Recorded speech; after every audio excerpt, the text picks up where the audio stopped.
তোমাদের স্কুলের নাম কি? মিড ডে মিলের রান্নাতেও ভাগাভাগি। ভাগাভাগি মানে ধর্মের ভাগ। হিন্দু বাচ্চাদের জন্য রাঁধবেন হিন্দু রাঁধুনি, মুসলিম বাচ্চাদের জন্য মুসলিম।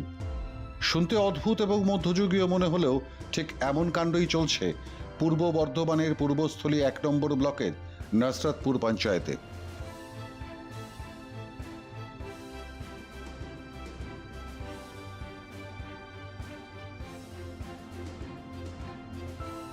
কিচ্ছু বুঝতে পারলেন না তো?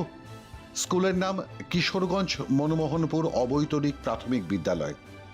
এবারই কচি মুখগুলোর দিকে তাকান, দেখে বলুন দেখি কোনটি হিন্দুর ঘরের সন্তান, কোনটি মুসলিম পরিবারের। পারলেন না তো? আমিও পারিনি।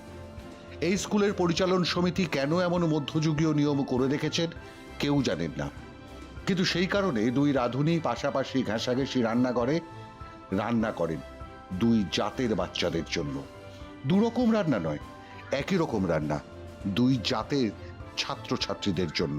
এখানে একটা খবর আমাদের কাছে এসছে, একটা হিন্দু মুসলিম ব্যাপার আছে, এটা কি সত্যি? হ্যাঁ, আচ্ছা, এটা তাহলে এখন আপনি এর আগের দিন রান্না করেছিলেন কতজন? এর আগের দিন আর রান্না করেছি 9 জন। এটা কি দুটো ভাগেই রান্নাটা হয়? হ্যাঁ, দুটো ভাগে। তারপর বাচ্চারা খায়, তাই তো? হ্যাঁ।